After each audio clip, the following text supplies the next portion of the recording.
Welcome back, everyone, to our playthrough of the career mode here in NASCAR Heat 2. So race 1 in the first round of the playoffs is now in the books for us in the Xfinity series. And as you can see, we're third on the grid. We're plus 27, which is basically where we started before the first race. So we held serve in the first race. We got a big cushion. So as long as we don't have anything severe like a wreck or anything like that, then we should be perfectly fine moving forward. But now, as we come back out and head to the next race, you can see we are headed to Dover. Now, Dover is a place that I absolutely love to race at, but it's kind of hard finding a balance at Dover because Dover is a track that's kind of like a short track in that if you don't get the mid-corner speed that you need, you'll find yourself battling for 25th rather than a top 10 or a top 5. So it'll be interesting to see how this works out. I'm going to make a few tweaks to the setup and we'll see how it goes. All right, before we get started with the race, let's take a quick look at the setup. And I had intended to make a few setup changes to the car, but I decided to simply just make one. Now, we didn't finish all that well our first time around. I believe it was around the mid-20s somewhere, so we want to do better than that. And as I looked at the setup, I thought, well, I don't want to make too many changes and put too much speed into the car, so I decided to make one change, and that is in the rear springs. So we now have 100 pounds of rear spring split there. I didn't touch the track bar, camber, any of that stuff that we've been running, and I didn't qualify, so we're going to be starting from the back. So I feel like this is going to give us the best opportunity to have the most fun and also challenge ourselves to the largest degree because it's a fairly short race. So we're going to have to get to the front or as close to the front as we can as quickly as we can. So let's go ahead and get started.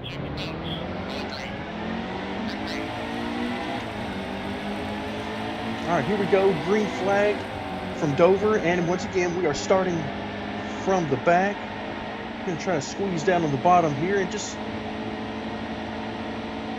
see what's going on. Whoop. All right, so we're gonna have to stick to the bottom for the most part, I would imagine here. And just take a lap or so to see what we've got. All right, 26 laps. We're probably going to have to force things a little bit if we want to get to closer to the front. But again, the major goal for us here is just to have a decent finish. I mean, we came out just in Kentucky, just outside the top 10, and we actually gained, I believe it was, we gained a point in the standings. So we were perfectly fine there. All we need to do is get in the top 8. And my plan here is to just get a feel, an idea for what kind of changes we need to make to the car to get us toward the front, but not necessarily back up there leading every lap and that kind of thing. We don't want that. Oh, look out. Drove it in too deep there.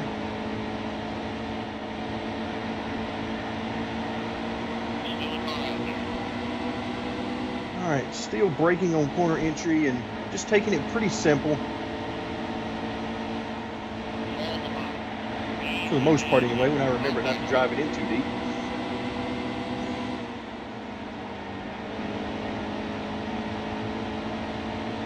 Yeah, so far so good. Car is still extremely tight. I could really use some more camber, that's for sure. And I could use some different front springs probably to help out with the rotation as well.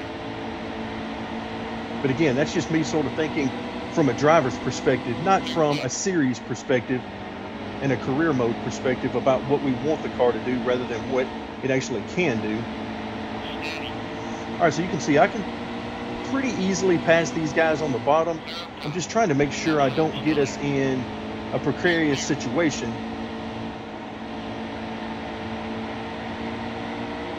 And try to take it 3 wide too early.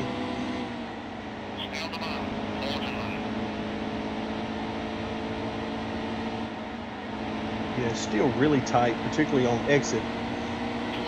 So I'm not able to stay in the throttle exactly like I want to coming off the corner. Like right here, I'm going to have to lift again just to keep it on the bottom. Now, if I don't need to keep it on the bottom, if I can let it flow up next to the wall on exit, then I may not have to lift, or at least as much. Oh, watch out. 52 got way out of the gas there. Probably got tight on corner exit. Right here, I'm going to have to feather it back to about half throttle. Sometimes a little bit more, depending on how hard I'm pushing the car.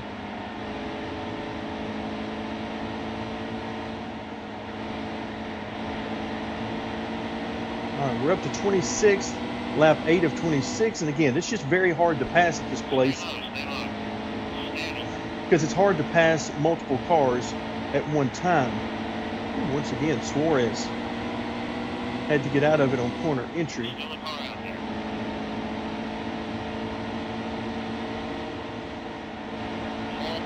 All right, a good run off the exit there, so we'll pass, looks like a couple of cars. Gaughan right in front of us. All right, once again, a good run off the corner. All right, I'm going to try this 3 wide. As long as everybody minds their manners, including me, we should be fine. Okay, so we're good. We're up to 22nd now. This is the fun part for me. This is one of the reasons why I enjoy a lot of times starting in the back.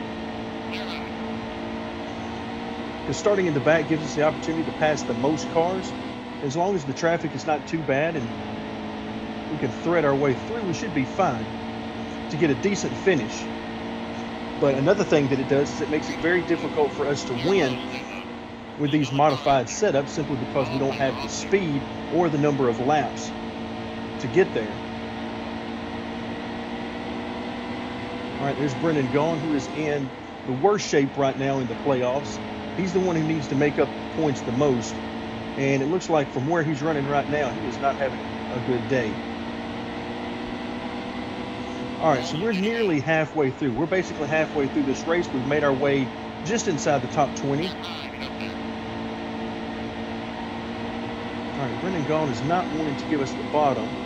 I'm going to try to sort of force our way in there if I can. Woo. Once again, these guys are lifting on corner exit a little bit more than I'm expecting, although I should be expecting it. All right, William Byron, who has absolutely no stress at this race, as he has a guaranteed spot in the next round of the playoffs, having won at Kentucky.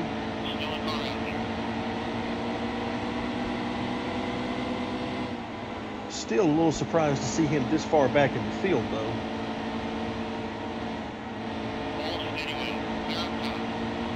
All right, here we go. Making up some nice positions here. Up to 15th. Watch out. Too much front brake in it to be on the brakes really hard there. Car wants to go straight under heavy braking with this much front brake in it. So I'm trying just to gently use the brakes on corner entry to try to stabilize the car. But too much and it will definitely get way too tight.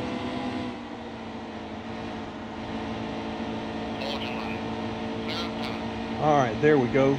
Now I can keep the gas all the way to the floor. 10 more laps.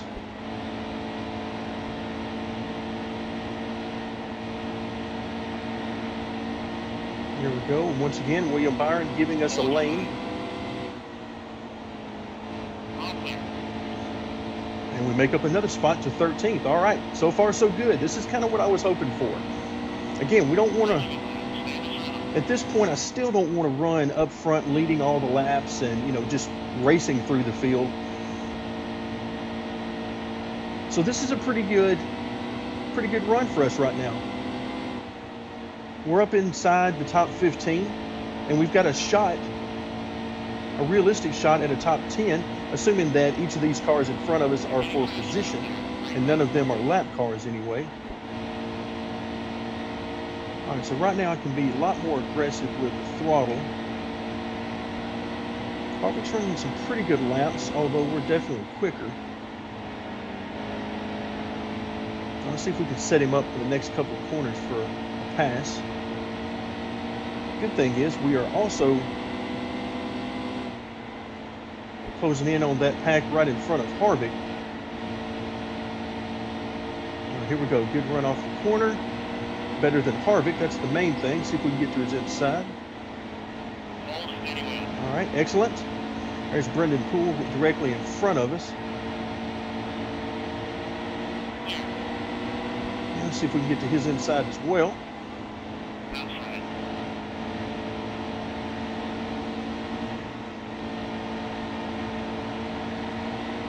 All right, very nicely done.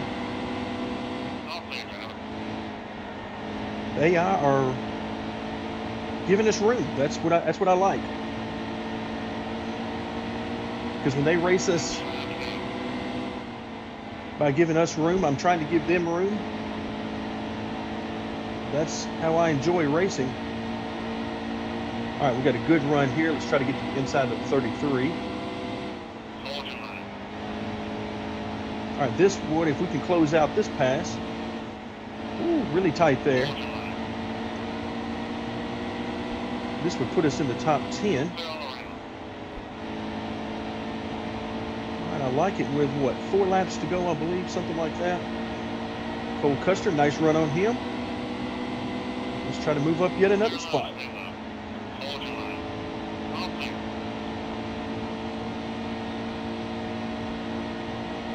And once again, when I have clear track and I know I can use the entire track on exit, I can keep the throttle down. Unless I mess up the center of the corner, I can keep the throttle down all the way to the floor.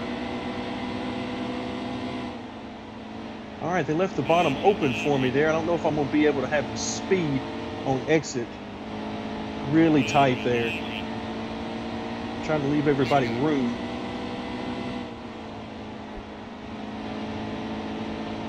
All right, I can hear them. They are on the throttle hard in the center of the corner, actually before the center of the corner.